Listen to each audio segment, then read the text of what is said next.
नमस्कार दोस्तों, मैं हूं रोशन और आप देख रहे हैं जीके अफेयर्स यूट्यूब चैनल। दोस्तों, Uttar Pradesh power corporation limited यानी कि यूपीपीसीएल के द्वारा एई सिविल का पेपर करवाया गया था। कब? 31 अक्टूबर को। 31 अक्टूबर 2022 को पेपर हुआ था। तो इसमें जनरल अवेयरनेस के जितने भी क्वेश्चन पूछे गए थे सभी एक एक करके डिस्कस करेंगे। तो दोस्तों, आपको इस चैनल को ज़रूर सब्सक्राइब करना है, बेल आइकन को भी प्रेस रखना है। और आपके पास कोई भी क्वेश्चन पेपर होता है तो आप gkfs25@gmail.com पे भेज सकते हैं। और आप पीडीएफ जो है हमारे टेलीग्राम चैनल से डाउनलोड कर सकते हैं, जिसका लिंक आपको नीचे डिस्क्रिप्शन में मिल जाएगा। और भी वीडियो देखना चाहते हैं तो चैनल पे बहुत सारे प्रीवियस ईयर पेपर का डिस्कशन किया जा रहा है, आप लोग देख सकते हैं। तो देखिए, पहला क्वेश्चन आपके सामने है कि वैदिक टर्मिनोलॉजी में जो कृष्ण एंड शुक्ल पक्ष जो होता है तो उसी से रिलेटेड है। कृष्ण और शुक्ल आर द टाइप ऑफ, एक क्या है?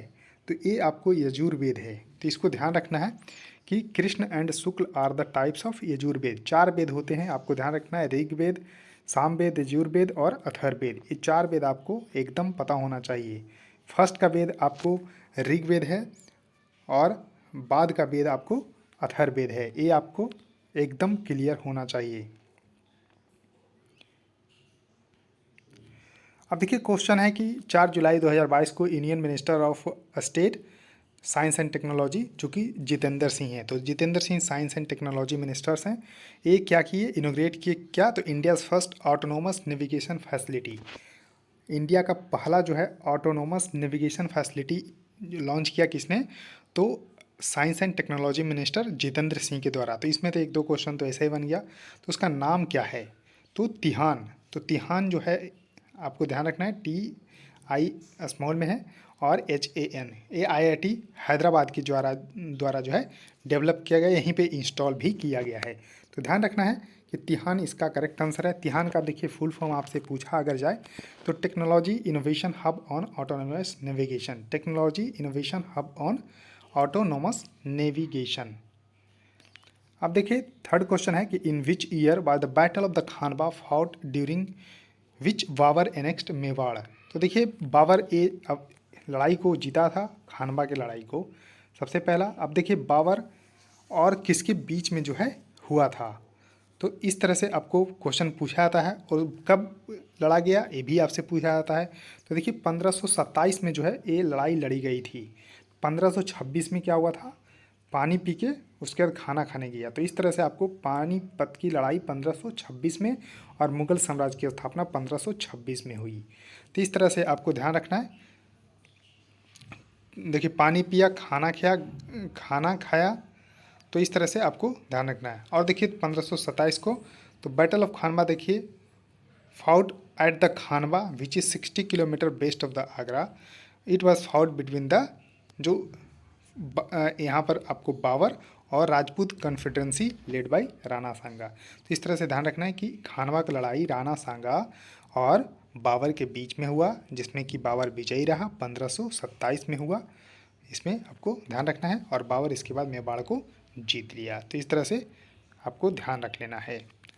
अब देखिए, क्वेश्चन है कि by which Indian constitutional amendment act by the provision of having a common high court for the 2 और मोर स्टेट इंट्रोड्यूस। यानी कि भारतीय संविधान का कौन सा अमेंडमेंट है जिसमें कहा गया है कि 2 या 2 से अधिक राज्यों के लिए एक कोर्ट हो सकता है। ऐसा हो सकता है क्योंकि अगर ऐसा नहीं होता तो फिर भारत में अभी 25 हाई कोर्ट हैं, और जबकि राज्य कितने हैं? 28 राज्य और 8 यूनियन टेरिटरी। तो ऐसा तो संभव है। क्या आप बता सकते हैं कि ऐसा कितने राज्यों में संभव है? तो ऐसा जो है 7th कॉन्स्टिट्यूशनल अमेंडमेंट एक्ट 1956 में लाया गया। तो इसको ध्यान रखना है कि 7वां संविधान संशोधन 1956 में जब आया है तो ऐसा प्रावधान जो है किया गया था। उसका देखिए क्वेश्चन है कि द स्वर्ण Singh committee recommended inclusion of which of the following Indian constitution. दोस्तों, ये क्वेश्चन तो इतने बार पूछे गए हैं, आपको मैं जब देखिए करवाते जाऊंगा तो आप लोग खुद पता चला लेंगे कि कितने बार आ चुकी है। कि फंडामेंटल ड्यूटीज़ यानी कि मौलिक कर्तव्य शुरू में संविधान में नहीं था। कब जोड़ा गया? तो 42वां संविधान संशोधन, ध्यान रखना है, 1976 में। कितने? तो 10। लेकिन फिर जो है आपको 86th कॉन्स्टिट्यूशनल अमेंडमेंट हुआ 2002 में। तो हो चुकी है 11, यानी कि टोटल अभी फंडामेंटल जो आपको ड्यूटीज़ है वो हो चुकी है 11। और इस स्वर्ण सिंह की समिति के आधार पे ही, यानी कि स्वर्ण सिंह कमेटी के रिकमेंडेशन के आधार पे ही फंडामेंटल ड्यूटी जो है ऐड किया गया और 21 संविधान से जो है लिया गया। तो यूएसएसआर, उस समय यूएसएसआर हुआ करता था, तो यूएसएसआर यानी कि यूनाइटेड स्टेट्स सोवियत जो है रिपब्लिक करके है। तो इस तरह से आपको ध्यान रखना है, यानी कि अभी कॉमनली जो है रूस कह सकते हैं। और फंडामेंटल राइट जो है अमेरिका के संविधान से लिया गया है। अब देखिए क्वेश्चन है कि in which year by the India infrastructure finance company limited, जिसको शॉर्ट में IIFCL बोलते हैं, IIFCL, इसको सेट किया गया कब? तो 2006 में इसको सेटअप किया गया, ध्यान रखिएगा। अब देखिए क्वेश्चन है कि who among the following holds the portfolio of the defence minister in the Indian cabinet. तो डिफेंस मिनिस्टर अभी कौन है? तो राजनाथ सिंह है, ये भी आपको ध्यान रखना है। तो देखिए जुलाई 2020 तक पूछा गया, 22 तक पूछा गया, अभी भी यही है। तो ये आपको ध्यान रखना है कि राजनाथ सिंह डिफेंस मिनिस्टर अभी करंट में है, कैबिनेट मिनिस्टर है।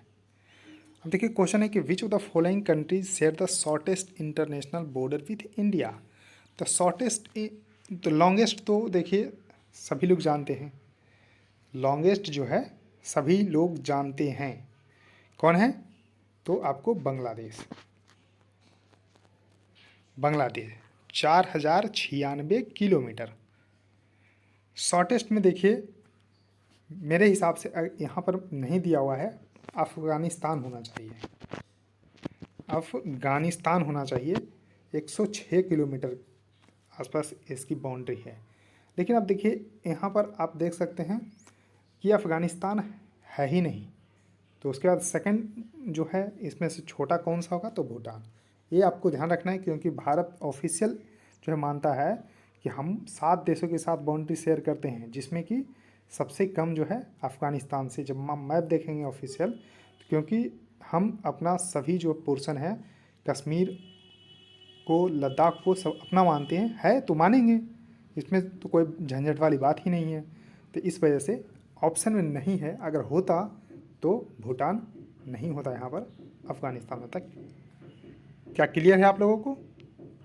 कमेंट सेक्शन में बताइएगा कुछ कन्फ्यूजन है तो। अब देखिए क्वेश्चन है कि the airport in which city is named after Swami Vivekananda. तो देखिए जो रायपुर का एयरपोर्ट है उसको बोला जाता था माना एयरपोर्ट। माना एयरपोर्ट देखिए उसको अब जो है स्वामी विवेकानंद इंटरनेशनल एयरपोर्ट जो है अब बोला जाने लगा है। स्वामी विवेकानंद इंटरनेशनल एयरपोर्ट को पहले माना एयरपोर्ट बोला जाता था, जो कि छत्तीसगढ़ में है। इसको ध्यान रखिएगा, रायपुर का जो है आपको जो है, यानी कि छत्तीसगढ़ के रायपुर जो शहर में जो एयरपोर्ट है उसको बोला जाता है स्वामी विवेकानंद इंटरनेशनल एयरपोर्ट। दिल्ली के एयरपोर्ट का नाम इंदिरा गांधी इंटरनेशनल एयरपोर्ट। इस तरह से अलग अलग राज्य का आप बता सकते हैं, खास करके अपने एयरपोर्ट का तो नाम बता ही सकते हैं। अब देखिए क्वेश्चन है कि who among the following design the Indian national flag. तो पिंगली वेंकैया है, तो ये आपको ध्यान रखना है। जो अपना ट्राई कलर है उसको डिज़ाइन इन्होंने ही किया है, उन्हीं के जो है झंडा यहाँ पर चल रहा है। तो पिंगली वेंकैया इसका करेक्ट आंसर हो जाएगा। अब देखिए क्वेश्चन है कि the taxation of perquisite provided by an employer to his employee in addition to the cash salary और basis paid is known as. यानी कि जो आपको कैश सैलरी बेस वगैरह सब मिलती है, उसके अलावा जो है पर क्यूसाइट्स जो है एम्प्लॉयर, यानी कि जो कंपनी में वगैरह हम काम करते हैं एम्प्लॉय को देती है, उसको फ्रिंज बेनिफिट टैक्स बोलते हैं। ये आपको ध्यान रख लेना है। अब देखिए क्वेश्चन है कि as of September 2022 which of the following language is not included in the 8th schedule of the constitution. सबसे पहले शेड्यूल होते हैं 12, ये आपको एकदम ध्यान होनी चाहिए, जिसमें कि 8वें शेड्यूल में कितने भाषा? तो 22 भाषा। क्या 22 भाषा पहले से थी? नहीं, पहले थी 14 भाषा। तो इसमें से 8 और जोड़ दिया गया 8वें अनुसूची में, तो बन गई 14 भाषा। अब तो देखिए 14 भाषा आपको यहाँ पर है, जिसमें कि देखिए आसामीज़, बंगाली, गुजराती, हिंदी, कन्नड़, कश्मीरी, कोंकणी, मलयालम, मणिपुरी, मराठी, नेपाली, उड़िया, पंजाबी, सिंधी, तमिल, तेलुगु, उर्दू, बोडो, संथाली, मैथिली एंड डोगरी। क्या आपको तुल्लू देखने को मिलेगा? नहीं। तुलु जो है आपको शेड्यूल्ड लैंग्वेज नहीं है। अब देखिए यहाँ पर कॉन्स्टिट्यूशनल अलग अलग टाइम पे हुआ, तो इसको ध्यान रखना है। 3 कॉन्स्टिट्यूशन कोंकणी, मणिपुर एंड नेपाली 1992 में हुआ, बोडो डोगरी, मैथिली, संथाली 2004 में, और एक सबसे पहले सिंधी 1967 में जोड़ा गया था। अब देखिए क्वेश्चन है कि which country neighbouring India has दारी एंड पास्तो एज, देखिए पास्तो और दारी ये ऑफिशियल लैंग्वेज है, तो अफ़गानिस्तान का है, ये आपको ध्यान रखना है कि दारी और पास्तो जो है ऑफिशियल लैंग्वेज है अफ़गानिस्तान का। अब देखिए क्वेश्चन है कि कौन सा टैक्स जो है इम्पोज किया जाता है on the import over the basic import duty, तो काउंटर वेलिंग ड्यूटी लगाया जाता है, तो इसको ध्यान रखिएगा। अब देखिए एक और क्वेश्चन आपके सामने है कि who among the following was selected as India's new sherpa for the G20। पहले देखिए काम करते थे कौन, तो पीयूष गोयल जी करते थे, लेकिन जो है जुलाई 2022 में ये काम सौंप दिया गया जो नीति आयोग के एक्स CEO अमिताभ कांत, उनको जो है ये काम अब सौंप दिया गया, तो अब न्यू शेरपा G20 के बन गया अमिताभ। शेरपा बेसिकली भारत का एक जो है प्रतिनिधित्व करते हैं, तो ये आपको ध्यान रखना है। तो अब नए शेरपा हैं अमिताभ कांत। अब देखिए क्वेश्चन है कि the president of India is elected by the electoral college, जिसमें कि जो है इसमें कौन नहीं है, तो देखिए elected member of the Rajya Sabha होते हैं, elected member of the Lok Sabha होते हैं, MLA ऑफ स्टेट होते हैं, लेकिन मेंबर ऑफ स्टेट काउंसिल नहीं होते, क्योंकि ये देखिए सभी राज्य में नहीं होता है, तो इसलिए ध्यान रखें स्टेट जो काउंसिल के मेंबर होते हैं वो इसमें पार्टिसिपेट नहीं करते हैं in the election of the president. अब देखिए क्वेश्चन है कि गवर्नर जो RBI के कौन है, जुलाई 2022 तक पूछा गया है, तो शक्तिकांता दास अभी हैं, 25वें नंबर के गवर्नर है, 25th गवर्नर। RBI का गठन 1 अप्रैल 1935 को हुआ था। कौन सा एक्ट था, देखिए RBI एक्ट 1934 के तहत 1 अप्रैल 1935 को, 1 जनवरी 1949 को या 1949 को इसका राष्ट्रीयकरण हुआ। पहले देखिए गवर्नर थे ओसबोर्न स्मिथ, लेकिन पहले भारतीय अगर गवर्नर पूछा जाए तो CD देशमुख थे, ये भी आपको एकदम पता होना चाहिए। पहले देखिए 1935 में जब बना तो इसका हेडक्वार्टर कलकत्ता में था, 1937 में फिर मुंबई इसका हेडक्वार्टर हो गया। बहुत सारे फैक्ट मैंने आपको इसमें बता दिया है। अब देखिए क्वेश्चन है कि ड्यूरिंग विच 5-year प्लान जो था उसमें सस्पेंड हो गया था और एनुअल प्लान लाया गया, यानी कि 3 एनुअल प्लान लाया गया था। तो देखिए पहला यानी कि 5-year प्लान लाया गया था 1951 से 56 तक, फिर सेकंड 56 से 61 तक, थर्ड देखिए 61 से 66 तक, और देखिए 66 में एक तरह से कहिए लड़ाई भी हो गई उससे पहले, और उसके बाद अकाल पड़ गई। तो देखिए 66 से 69 तक 5-year प्लान नहीं लाया गया, इसमें जो है 3 एनुअल प्लान लाया गया, तो 66 से 69 तक यानी कि 1966 टू 1969। उसका देखिए फोर्थ 1969 टू 74, फिफ्थ देखिए 1974 टू 79। उसके बाद यहाँ पर देख सकते हैं 80 से 85 सिक्स, सेवन्थ 85 से 90, 8 92 से 97, 9th 97 से 2002, फिर 10th 2002 से, फिर 11th 2007 से 2012, और देखिए 12th 5-year प्लान 12 से 17 तक चला। उसके बाद अब पता ही होगा कि 1 जनवरी 2015 से नीति आयोग आ चुका है। अब क्वेश्चन है आपके सामने कि नेशनल शुगर रिसर्च इंस्टीट्यूट का हेडक्वार्टर कहाँ पर स्थित है, तो देखिए national sugar research institute Kanpur में इसका हेडक्वार्टर स्थित है, तो इसको ध्यान रख लीजिएगा। चीनी उत्पादन में नंबर 1 यूपी चलते रहता है, तो इस तरह से आपको कानपुर में इसका शुगर का रिसर्च इंस्टीट्यूट है, ये आपको ध्यान रखना है।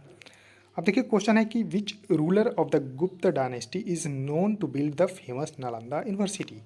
नालंदा यूनिवर्सिटी को बनाने का श्रेय कुमार गुप्त फर्स्ट को जाता है, जो कि गुप्त डायनेस्टी से बिलोंग करते हैं। और गुप्त वंश के संस्थापक कौन है, तो श्री गुप्त हैं, ये भी आपको ध्यान रखना है। Shri Gupta by the founder of the Gupta dynasty, and Kumar Gupta was the famous to build the Nalanda university in Nalanda Bihar. So दोस्तों 20 क्वेश्चन पूछे गए थे UPPCL का जो असिस्टेंट इंजीनियर सिविल का पेपर हुआ था, तो दोस्तों आपके पास भी कोई क्वेश्चन पेपर होता है तो ज़रूर मेल पे भेजिए। और वीडियो को देखने के लिए धन्यवाद। देखिए वीडियो को लाइक आप लोग नहीं करते हैं, लाइक करिए, शेयर करिए वीडियो को भी और चैनल को भी, क्योंकि अभी नया है बिल्कुल चैनल, आप लोग के सपोर्ट से बड़ा होगा और रिस्पॉन्सिबिलिटी बढ़ेगी तो आप लोगों के लिए और कंटेंट अच्छे अच्छे आते रहेंगे। So thank you.